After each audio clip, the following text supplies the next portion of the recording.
Hey, I am Vince Antonucci, and man, I am so honored to be here. I was here from 1995. My newlywed wife and I moved here in 1995, and man, the years we spent here were completely life-shaping, ministry-shaping. They were so important to us, and it's so cool getting to be back here and see what's happened. So it's amazing. I am so grateful to get to be with you guys and honored. I love Brett and Pat, and man, it's just so cool. I'll tell you this. So I went to Virginia Beach and was there for 12 years, and then moved to Las Vegas to start a church there. Was there for 14 years, still there. And being a pastor and a church planter was like the last thing that I expected. My mother is Jewish, and my father was a professional poker player in Las Vegas. He was a con man. He ended up on America's Most Wanted. Anyone else have that there, your dad? No. Yeah. Actually, how I found out that he was on America's Most Wanted was a few weeks before I moved here to work at New Life. My phone rang, I think it was on a Saturday night, and it was Brett Andrews, and Brett said, "Are you watching America's Most Wanted?" I said, "No, I've never watched America's Most Wanted." He said, "You might want to turn it on. I think your dad's on it." I said, "Do I still have a job?" Is that, I don't know. That was not on my resume, so I don't know. Anyway, mother Jewish, father con man, America's Most Wanted. You might guess they didn't take me to church much. You would be right. I never went to church a single time in my life. And not only that, no one ever, I say I never met a Christian. I must have met a Christian, but no one ever mentioned God, told me about Jesus, invited me to church. And so growing up, I literally knew nothing about God, Jesus, or Christianity. When I was 20 years old, it was the Easter morning of my sophomore year in college. I was waiting for my girlfriend to go out to brunch. She was late, as usual.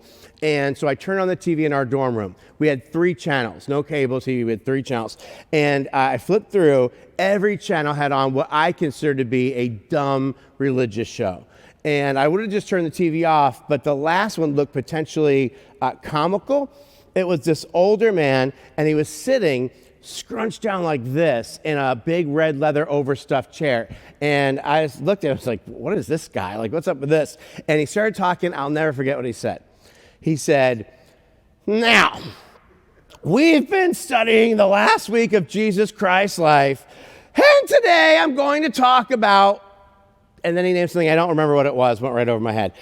He said, "Now, most scholars believe that this event happened on the Tuesday of Jesus last week, but today I will prove to you that it actually occurred on the Wednesday of Jesus last week." And I thought, yeah, that is the stupidest thing I've ever heard in my entire life. Like, I admit I don't know anything about Jesus, but if he lived at all, it was a couple thousand years ago. Why are you talking about Tuesday or Wednesday? Turn off the TV in disgust, knock on the door, went out to brunch with my girlfriend. But for the rest of the day, I could not stop thinking about that guy. Just all these questions like, why did he care if it was Tuesday or Wednesday? What kind of evidence would there be for something that happened so long ago? Did anyone ever get him out of the chair? Like, he was, so that night I was sitting in my girlfriend's dorm room, looked up at her bookshelf and noticed she had a Bible. Never noticed that before. And I said, "Hey, why do you have a Bible?" And she said, "Someone gave it to me years ago. I don't know." I said, "Could I borrow it?" And she's like, "You can have it. If you don't want it, throw it out. I don't need it back." And so I was like, "Cool." And so I took this Bible back to my dorm room. It was a student Bible, and student Bibles, instead of beginning with Genesis 1:1, it begins with reading plans. And so I had never touched a Bible in my life. I'm expecting it to read like a fable, that it would say, "Once upon a time, there lived a man named Jesus who did nice things and had a blue ox named Babe and could lasso tornadoes," and right? But this reading plan, I'm looking through it, and it says reading plan through Abraham's life, and I'm like, Lincoln? I literally don't know what Abraham means. And reading plan through, and I'm flipping through, and finally I see reading plan through Jesus' life, and I'm like, I'll do that one and find out, was it Tuesday or Wednesday? I mean, let's do this. We can figure this out. And so I was stunned to find that repeatedly the Bible gives times and places. I would say at this time, like when this guy was the governor, this guy was the tetrarch, in this place, Jesus did this thing. And I realized, man, if you give a time and a place, there would be evidence. Not Tuesday, Wednesday evidence, but you could find out if this really happened. And so I kept reading just out of curiosity. And I learned for the first time in my life that the Bible claimed that there was a God who loved me and who wanted to have a relationship with me, and who had sent Jesus to live for me and to die for me so we could have that relationship and so I could go to heaven when I die. And I knew that I had to know. I would read the Bible, I would look at the evidence. If it was true, I would become a Christian. And if it was false, then I would spend the rest of my life making fun of people, of Christians, for believing in something that I could prove was not true. I was a pre-law major. I ended up going to law school. I was into evidence, and so I spent months studying the Bible. I'm like 6-8 hours a day, and hoping to disprove it. But man, the evidence for Jesus was overwhelming, and eventually I had no room left for doubt. I knew it was true. But what was more overwhelming to me was God's heart for me. And the idea that God loved me and that he had sent Jesus for me, that Jesus had come to pursue me. And sitting in my dorm room, I read this story that Jesus told. We're going to put it on the screen for you. Luke chapter 15, Jesus says, suppose one of you has 100 sheep and loses one of them. Doesn't he leave the 99 in the open country and go after the lost sheep until he finds it? And when he finds it, he joyfully puts it on his shoulders and goes home. Then he calls his friends and neighbors together and says, rejoice with me, I have found my lost sheep. And the story is so interesting. This shepherd has 100 sheep, and 100's a lot of anything, right? Like, think about this. What do you own 100 of? Is there anything that you own 100 of? I realize I have at least 100 books. If someone came and stole one of my books, I would never notice. What about this? Parents? Who are parents? Parents? Anybody? Parents? You can raise your hands, right? That's allowed here, yeah? Parents? Anybody, like, what if you had 100 kids? Do you think you'd ever notice if one of them just wandered? You wouldn't. You got 100 of them, right? You wouldn't. No way. My parents had 2 kids, me and my younger sister, Lisa. And when I was about 6 years old, my sister was about 4 years old, they took us out one night for dinner. Afterwards, they put us in the back seat of the car. This was like the mid-'70s, and so there was no car seats. We didn't even use seat belts back then, right? And so they got in the front of the car. My dad turns on the car. He puts in the old 8-track tape. Are we all old enough in this service? I think we're all old enough maybe to know what 8-track tapes are at 8 o'clock in the morning, right? And so knowing my parents, it was probably Neil Diamond's greatest hits. And so music comes on, hands, touching hands, reaching out, touching you, touching me. Do you guys want to sing at 8 o'clock in the morning? Sweet Caroline. Not bad. And my dad puts the car into drive. He starts pulling out of the parking lot. This is a true story.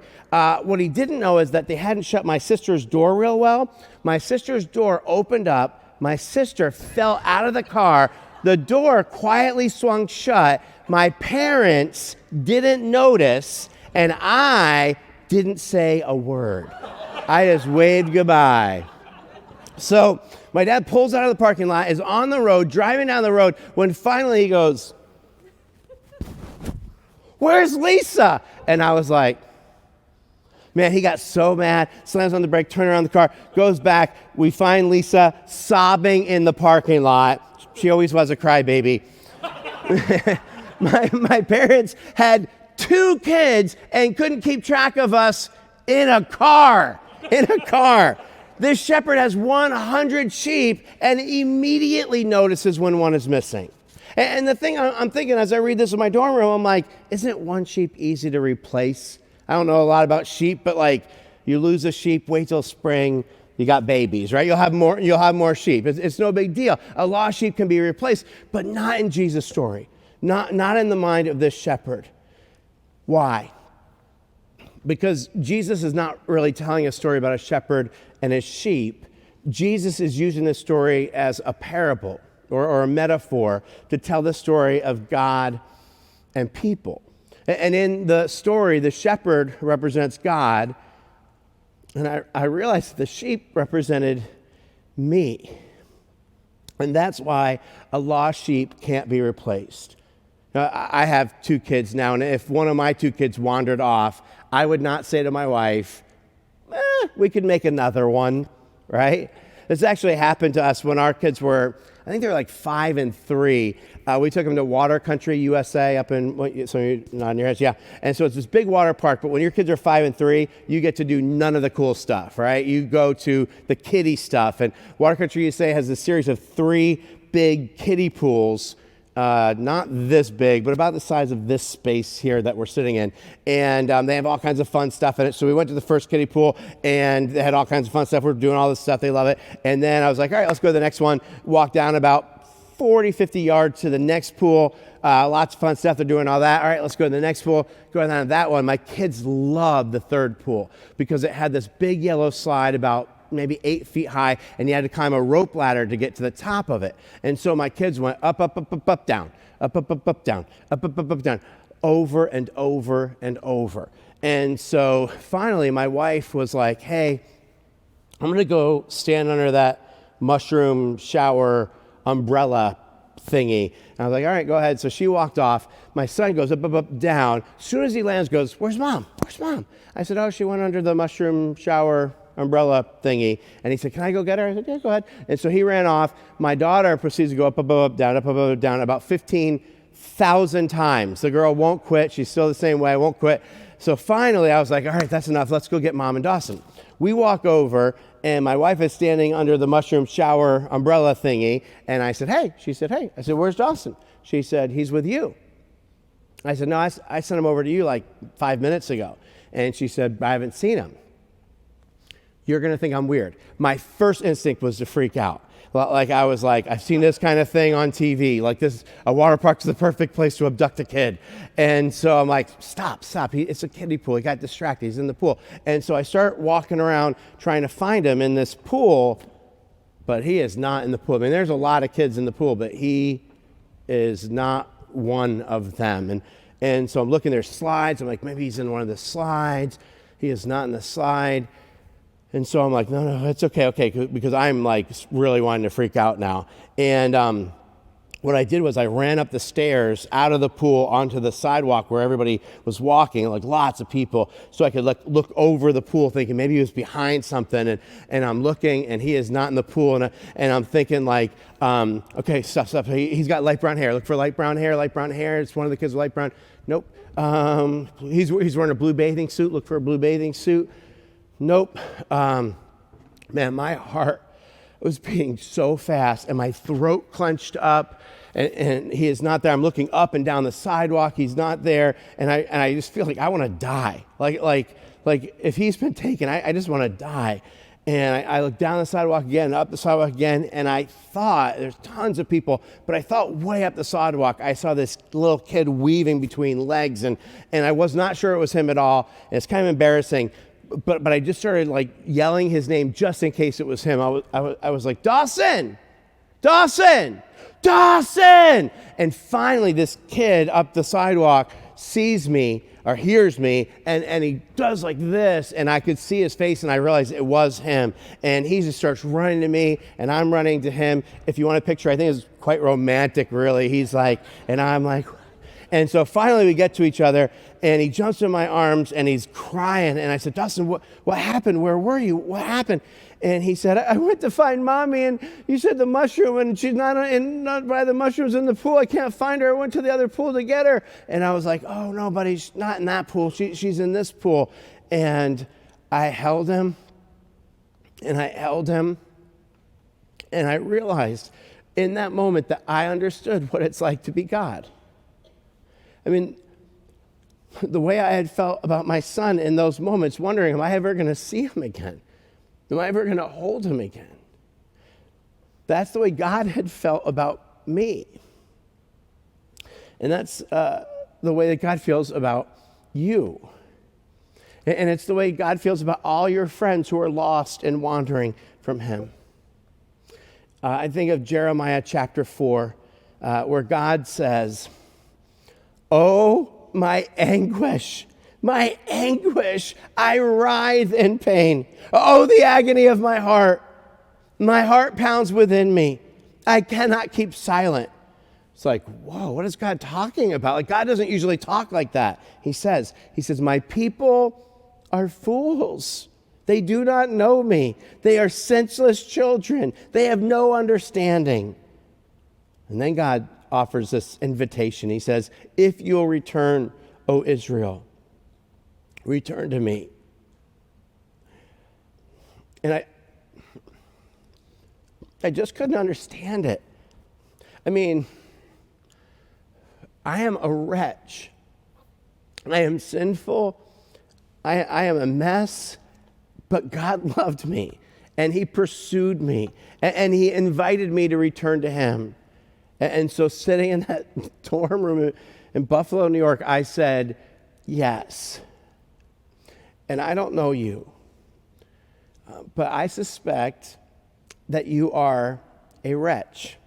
I mean, you might drive a nice car, and you might live in a nice house with a well-manicured yard, but what you don't show anyone is that you are a sinful mess. And God loves you. And he's pursued you. And he has invited you to return to him. And when you know that God loves you like that, you say yes, right? When you learn that, you say yes as fast as you can.